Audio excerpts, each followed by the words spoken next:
कि इन्होंने क्या क्या प्रोसेस किया है, क्या क्या कार्यक्रम की व्यवस्था की थी, क्या मान्यता है इनकी, इस बारे में इस मंदिर की क्या मान्यता है, आज यहाँ के भक्तजनों से मानेंगे।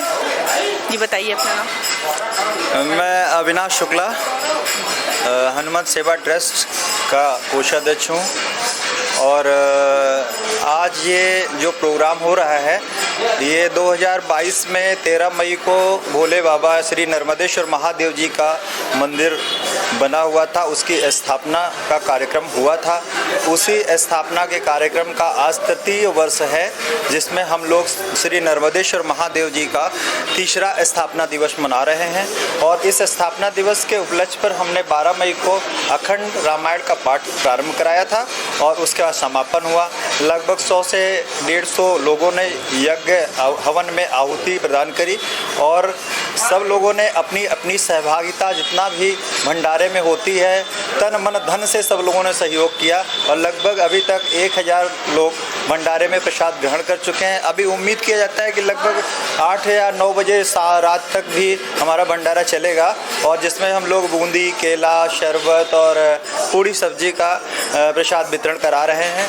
और बहुत ही अच्छा लग रहा है कि अभी भी हमारे लखनऊ जनपद में हिंद नगर में सनातन को मानने वाले लोग हैं, क्योंकि सनातन प्रेमियों का प्रेम हमारे भंडारे में और अखंड रामायण पाठ में बहुत अच्छी तरह से दिखा है और इसको देखकर मन बहुत प्रसन्न होता है। और क्या कहें, भगवान का आशीर्वाद है कि हम कमेटी के लोग ने मिलकर इस कार्यक्रम को जहां तक पूरी निष्ठा से और ईमानदारी से कार्य करके संपन्न कराया है भंडारे का कार्यक्रम और बहुत ही हर्षोल्लास से मन बहुत प्रसन्न है, प्रफुल्लित है। जय श्री राम। जैसा कि हम सभी जानते हैं मंगलवार को और शनिवार को पूरे लखनऊ में, पूरे यूपी में भव्य भंडारा का आयोजन किया जाता है। वहीं पर यहाँ की ट्रस्ट भी है जो ट्रस्ट मिलकर इस मंदिर में भंडारे का आयोजित करती है।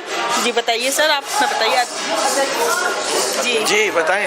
जी ये यहाँ के अध्यक्ष हैं और इनसे जानते हैं कि इनके भव्य आयोजन में क्या क्या सहयोग रहा है, क्या क्या इनकी मान्यता है, मंदिर की स्थापना कब हुई थी, क्या चीज़ें हैं, उस बारे में जानकारी दीजिए। पिपलेश्वर संकट मोचन हनुमान धाम मंदिर की स्थापना 2016 में कराई गई और मंदिर की मान्यता ये है कि भगवान बजरंगबली यहाँ स्वयं विराजमान है। भगवान नर्मदेश्वर की प्रतिमा लगी हुई है, शिवलिंग की स्थापना की गई है और सभी भक्तों की जो भी मनोकामना होती है यहाँ निश्चित पूर्ति होती है, हमने देखा है। दूसरी चीज़, यहाँ पूरे जेठ मास में हमेशा भंडारे का आयोजन किया जाता है। आज प्रथम मंगलवार था, उस उपलक्ष्य में रामचरितमानस का पाठ किया गया, भंडारे का आयोजन किया गया, सभी भक्तों ने बढ़ चढ़ के हिस्सा लिया।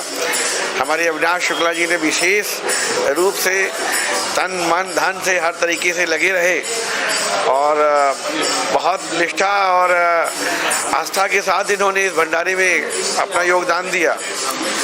इस मोहल्ले के लिए तो ये वरदान है ही है मंदिर। यहाँ जो भी आ रहा है, जो भी यहाँ से जाता है, चूँकि मेन रोड का मंदिर है तो सभी इससे प्रभावित होते हैं और अपना अपना दर्शन लाभ भी उठाते हैं। इसी उपलक्ष्य में आज ये भंडारे का आयोजन किया गया। ये प्रथम मंगलवार का उपलक्ष्य में भंडारा किया गया। अब हम इनसे बात करते हैं। जैसे कि हम सब जानते हैं कि धर्म को लेकर कितने लोगों के मन में मतलब हीन भावनाएं हैं, कोई धर्म को मानता है, कोई नहीं मानता है। हम हिंदू वाले ही लोग, हिंदूवासी लोग अपने धर्म को नहीं मानते हैं। इसको बढ़ावा देने के लिए हम रामायण का पाठ करवाते हैं, भंडारे का पाठ करवाते हैं, भंडारे करवाते हैं। उपाध्याय जी से हम पूछेंगे कि मतलब कि जो धर्म की स्थापना है उसको हम कितना बढ़ावा दे सके, उसके लिए क्या क्या सहयोग और कर सकते हैं, हम क्या कर सकते हैं और जनता से और बच्चों से क्या करवा सकते हैं। मैं उमेश तिवारी मंदिर का उपाध्यक्ष हूँ।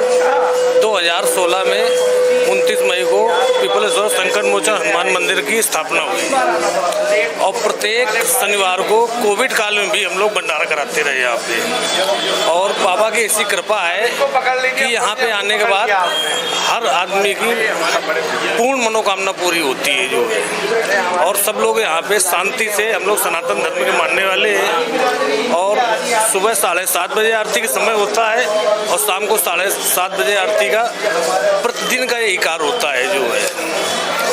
तो हम लोग सब लोग जो है भंडारे में सहयोग सब लोग कर रहे हैं। आप सब लोग से बस ये पूछना चाहेंगे कि आप धर्म को लेकर क्या लोगों को संदेश देना चाहते हैं, कि जागरूक लोगों को जागरूक क्या करना चाहते हैं? जी बताइए, आप बताइए, क्वेश्चन पूछिए। धर्म को लेकर आप जनता को आज, क्योंकि आज का युग जो है बहुत इधर उधर भागा हुआ है और इसी धर्म को लेकर हमारे पहलगाम में अटैक भी हुआ है, तो हम यही कहेंगे लोग धर्म को लेकर कैसे जागरूक करें, क्या उनको बच्चों को लेकर, जवानों को लेकर, बूढ़े बुजुर्ग को लेकर, धर्म को लेकर कैसे हम जागरूक करें, उसके लिए क्या क्या करना चाहिए वो बताइए आप। भारत देश संविधान का पुजारी है और संविधान को बनाने में लोगों ने अपना बलिदान दिया है, खून दिया है, स्वतंत्रता प्राप्त की है। तो हमारा देश पंथ निरपेक्ष है, धर्म निरपेक्ष है। इसलिए ऐसी परिस्थितियों पर हमारा आदर्श है संविधान। हमारे देश में जाति पात, छुआछूत, ऊंच नीच कुछ नहीं है। जब हमारे देश के आज़ादी के नौजवान लड़ रहे थे उस समय एक ही नारा था कि अखंड भारत। अखंड भारत की कल्पना करने वाले प्रत्येक व्यक्ति को चाहिए जो कुछ आप अपनी आस्था के अनुसार मान रहे हैं उसको मानते रहिए, लेकिन लोगों में भेदभाव मत करिए, छुआछूत और ऊंच नीच का बात को मत करिए।